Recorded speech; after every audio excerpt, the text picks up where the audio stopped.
बच्चों को ट्यूशन्स पढ़ाती थी। 10th के बाद से मैं ट्यूशन पढ़ाती हूँ। मैंने पेरेंट्स से पैसे नहीं मांगे और डांस क्लास चलाती थी, मतलब घर जाके होम ट्यूशन देती थी। तो उसके बाद ये था, मैंने अपनी जो सेविंग्स कर रखी थी मैं अब लगा रही हूँ, तो मुझे इसमें पेरेंट्स से मांगने की भी दिक्कत नहीं हो रही है। तो यही चीज़ है कि आप खुद अपना मैनेज कर सकते हो, अगर आपके बस कैपेबिलिटी होनी चाहिए, आप सब कुछ कर सकते हो। ऐसा नहीं है कि आप कुछ नहीं कर सकते। वो उसकी खुशी इसी में, या फिर वो उड़ जाए या फिर मर जाए। तो अब वो हमें खुद डिसाइड करना है कि हमें समाज में रह के उड़ना चाहिए या फिर जैसे सबको सोच के समाज में बंद रहना चाहिए।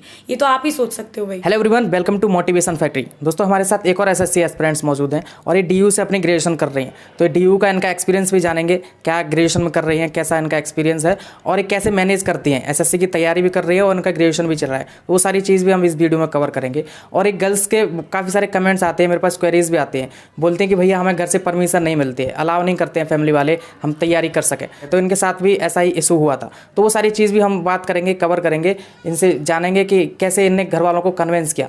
तो उन गर्ल्स के लिए काफ़ी ज़्यादा इंपॉर्टेंट वीडियो होने वाली है। तो वीडियो पसंद आए तो वीडियो को लाइक कर देना और चैनल पर नए हो चैनल को सब्सक्राइब कर देना। और हर बार बोलता हूँ, आपके जो भी क्वेरीज है आप मुझे इंस्टाग्राम पर मैसेज कर सकते हो, लिंक डिस्क्रिप्शन में मिल जाएगा। तो सबसे पहले आप अपना इंट्रोडक्शन दीजिए। मेरा नाम अंजलि है और मैं दिल्ली से ही हूँ। मेरी स्कूलिंग भी दिल्ली से हुई है और अभी मैं अपनी ग्रेजुएशन कर रही हूँ और उसके साथ साथ एसएससी की प्रिपरेशन भी कर रही हूँ। और डीयू में मेरा बीए प्रोग्राम सब्जेक्ट है। एक्चुअली मुझे ये था कि मेरा बेस क्लियर था, मुझे सिविल सर्विस में जाना है। तो ये था कि जो सब्जेक्ट बीए प्रोग्राम में आते हैं वो मेरे लिए बेनिफिशियल हो। तो it's very beneficial for me. मैं डीयू की डांस सोसाइटी में हूँ, मैं डांस भी करती हूँ। तो उसके साथ ये होता था कि मुझे ये होता था कि पैशन और प्रोफेशन में से एक चूज़ करना था। घर वाले भी बोलते थे अगर डांस करिए तो डांस में ही जाए, या फिर कोई अपना पैशन तो है तो आपको प्रोफेशन बनाना पड़ेगा, या फिर अपने पैशन को प्रोफेशन बना, या फिर अपना प्रोफेशन डिसाइड कर। इसमें दोनों में कोलैब होते रहते थे घर वालों के बीच। मतलब पापा भी नहीं मानते थे कई चीज़ों के लिए कि भाई डांस कब तक करोगे आप, जैसे फ्यूचर में शादी हो जाएगी तो उसके बाद आपको सब लोग अलाउ नहीं करते। आपको नहीं पता कि आप सामने वाला पर्सन आपको कैसे मिलेगा। तो उसकी वजह से बहुत ज़्यादा दिक्कत होती थी। सोसाइटी भी बोलती थी कि भाई इतनी बड़ी लड़की हो रही है, अब डांस ही करेगी क्या, कुछ और करना है नहीं करना। तो ये था कि मेरे को वही इंटरेस्ट की वजह से मेरे पेरेंट्स ने बोला जो तेरा इंटरेस्ट है उसमें जाओ, अगर तेरे को डांसिंग करनी है। तो मैंने कॉलेज में 2-3 साल डांसिंग करी है। तो उसके बाद ये था कि मुझे भी लगा था कि भाई मुझे पैशन हो गया है।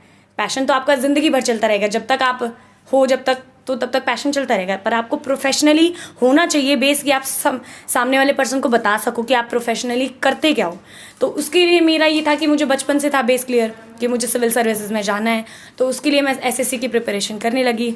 उस टाइम पे ये दिक्कत थी कि प्रिपरेशन करने में घर वालों ने कुछ नहीं बोला, लेकिन उसके बाद ये था कि उन चीज़ों को मैनेज कैसे करना है, बाहर जाना है, बाहर लोग कैसे लोगों के साथ मिलते हो, कैसा पढ़ाई का इन्वायरमेंट है, आप कैसा पढ़ते हो उनके साथ। तो इसमें डिफ़िकल्टीज आई थी। इवन सबको ही आती होगी फर्स्ट टाइम, तो मुझे ऐसा लगता है। हाँ, जैसा कि मैंने बोला था, काफी सारे गर्ल्स के कमेंट्स भी। वही आपको तो ज़्यादा पता होगा क्योंकि आप लोग करते हो, तो ज़्यादा प्रॉब्लम होगी। और जो घर से फर्स्ट टाइम बाहर आके रह रहे होंगे उनको तो बहुत ज़्यादा प्रॉब्लम होती है। तो घर वालों की ये था, डर था कि भाई बच्चा कैसे रहेगा फर्स्ट टाइम बाहर। तो वही है भाई, अपनी तरफ से पेरेंट्स को सेटिस्फैक्शन देनी पड़ती है कि मम्मा दिस एंड दिस ठीक है, सब कुछ इन्वायरमेंट ठीक है, आप आ जाओ, देख लो, बाहर जाके रहो, आपको पता चलेगा कैसे लोग हैं।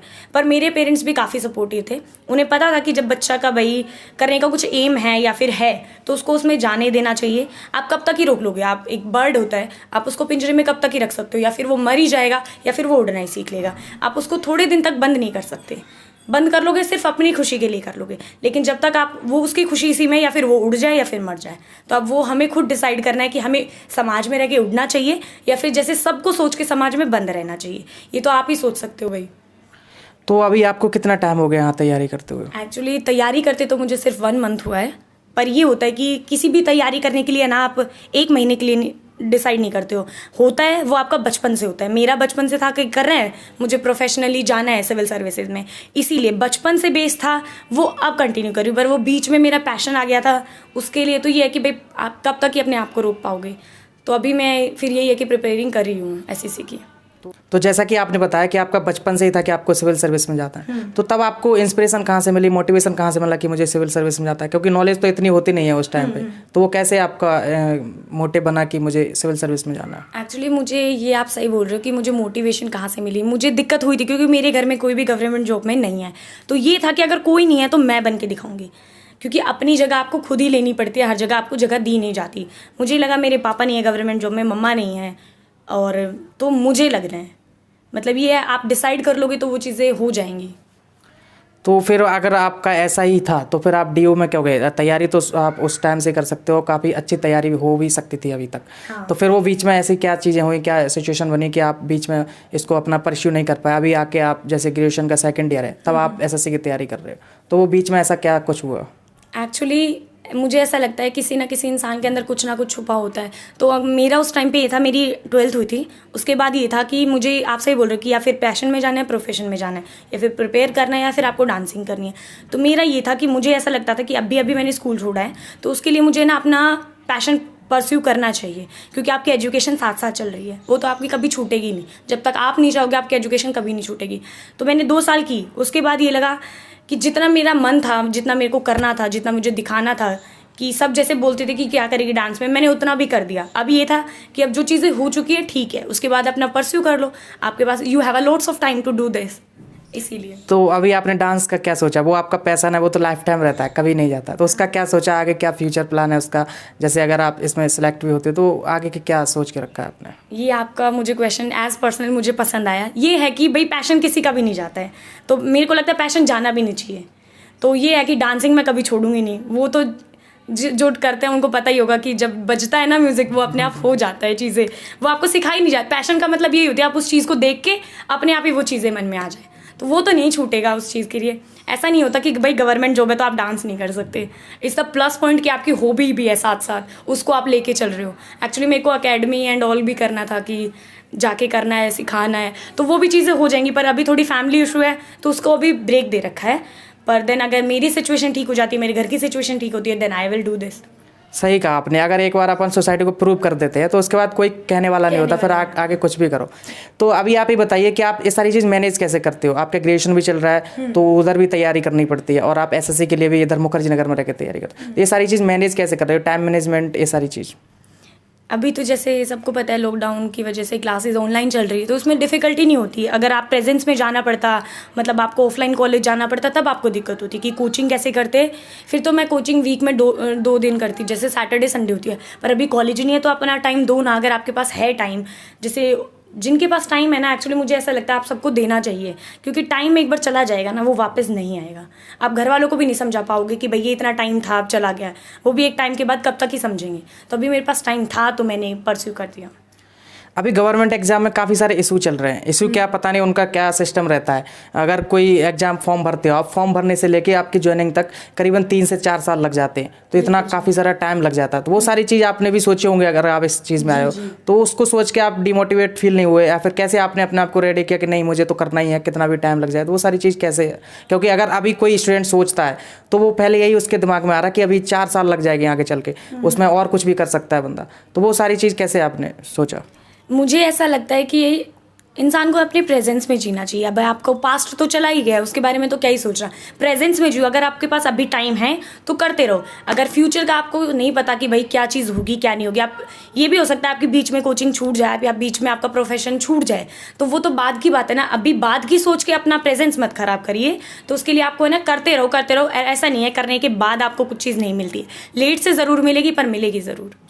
तो आपकी अभी स्ट्रेटजी कैसे रहती है? टाइम टेबल कैसे रहता है? सुबह जब आप मॉर्निंग में खड़े होते हो उसके बाद आपका नाइट तक कैसे पूरा शेड्यूल रहता है? तो वो सारी चीज़ बताइए। सुबह वही 6 o'clock उठना, उसके बाद फ्रेश एंड ऑल होना, उसके बाद तैयार होना।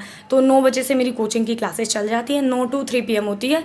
उसके बाद 4 बजे अपने घर आ जाओ, ठीक है। उसके बाद क्या होता है, थोड़ा rest, because rest is very must in your body. मतलब बॉडी के लिए रेस्ट आपके लिए बहुत इंपॉर्टेंट है। उसके बाद ये होता है 5-6 बजे उठ जाओ, तो उसके बाद यही होता है परस्यू होता है। उसके बाद उठो, थोड़ा सा फ्रेश हो, उसके बाद पढ़ाई पे लग जाओ।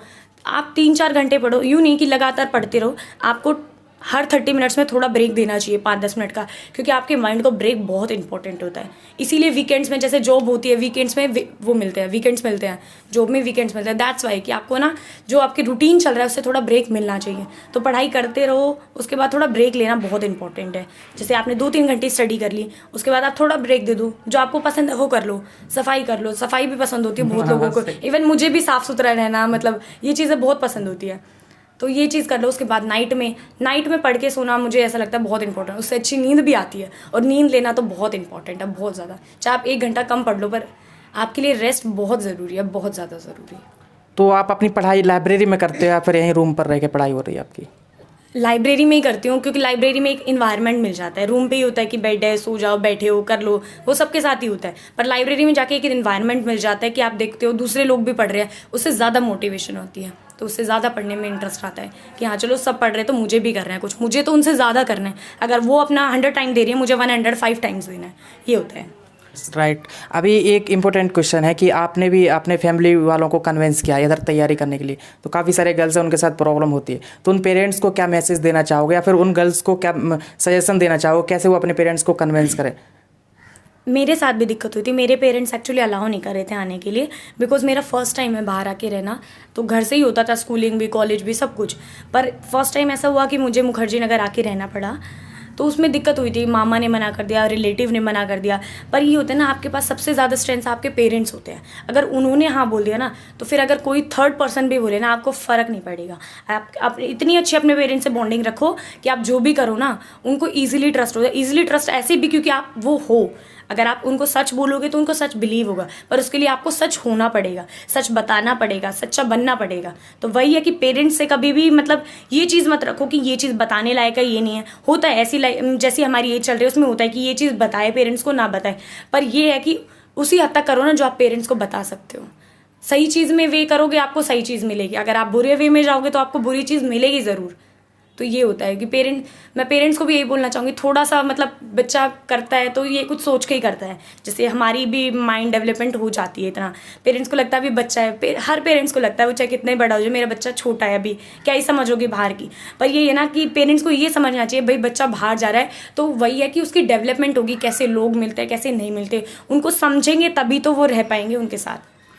काफ़ी सारे स्टूडेंट्स ऐसे हैं जो फाइनेंशियली स्ट्रॉन्ग नहीं है, लेकिन उनको यहाँ तैयारी करने आना है। अगर कंपटीशन में कम्पीट करना है उनको, तो यहाँ पे तैयारी करने आना है, क्योंकि काफ़ी सारे बच्चे इधर अच्छी फैसिलिटीज़ में रह के अच्छी कोचिंग्स पे तैयारी कर रहे हैं। तो उनके साथ अगर आपको उनको कम्पीट करना है तो तैयारी करनी पड़ेगी। तो वो एक एवरेज स्टूडेंट, मतलब फाइनेंशियली तरीके से एवरेज, यहाँ आके कितने मिनिमम बजट में अपना सर्वाइव कर सकता है, यहाँ पर तैयारी कर सकता है? अगर आप जैसे आपकी फैमिली कंडीशन ठीक नहीं है तो उसके लिए आप तो ये है 7-8 हज़ार, मतलब 10,000 तक लगा लो, उसमें आपका मैनेज हो जाएगा। पर it is up to you, आपको किस टाइम पे कितना खर्च करना है, कितना नहीं करना, किस हिसाब से आपको चलना है, किस हिसाब से रूम लेना है। रूम भी देखोगे भाई इन्वायरमेंट कैसा है कैसा नहीं है, जहाँ जा रहे हैं वहाँ चीज़ सही है या नहीं है। अपनी बेनिफिट तो सभी देखता है अपना, मतलब जिसमें हो कि हाँ इसमें सेटल हो जाएंगे, वो चीज़ तो सब देखते हैं। पर ये 8-10 हज़ार के बीच में तो हो जाता है। मेरे साथ भी ये था कि मेरे पापा मतलब उनके पास कोई जॉब नहीं है अभी के लिए फ़िलहाल, तो मुझे बहुत दिक्कत हुई थी। तो ये था कि मैं बच्चों को ट्यूशन्स पढ़ाती थी। 10th के बाद से मैं ट्यूशन पढ़ाती हूँ, मैंने पेरेंट्स से पैसे नहीं मांगे। और डांस क्लासेस चलाती थी, मतलब घर जाके होम ट्यूशन देती थी।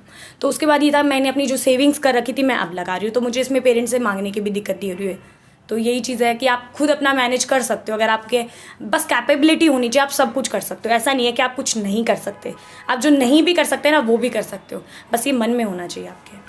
जी राइट, इन्हें सही बोला। तो अगर आपके पास कोई स्किल है या फिर अगर आपने ग्रेजुएशन कर रखा है, आप तैयारी करना चाहते हो, फाइनेंशियली इतने स्ट्रॉन्ग नहीं हो, तो आप बच्चों को ट्यूशन दे सकते हो, जैसा कि इन्होंने भी किया है और अभी भी शायद ये कर ही रहे हैं। तो उसी से आप सारी चीज़ मैनेज कर रहे हो, काफ़ी अच्छा मिल जाता है, उससे आप यहाँ रह के अपनी तैयारी कर सकते हो। ये थैंक यू, आपने मुझे टाइम दिया और बेस्ट ऑफ लक आपके फ्यूचर के लिए, और आपके जो भी टारगेट है उसको आप अचीव करो। मोटिवेशन फैक्ट्री की तरफ से शुभकामनाएं, मेरी तरफ से आपको शुभकामनाएं। आई होप दोस्तों आपको इस वीडियो से थोड़ा हेल्प मिला होगा, मदद मिली होगी, जैसा कि मैं हर बार बोलता हूँ आपको। और आपके जो भी क्वेरीज होते हैं आप मुझे इंस्टाग्राम पर मैसेज कर सकते हो। वीडियो पसंद आए तो वीडियो को लाइक कर देना और चैनल पर नए हो चैनल को सब्सक्राइब कर लेना। चलिए दोस्तों, बाय बाय, टेक केयर।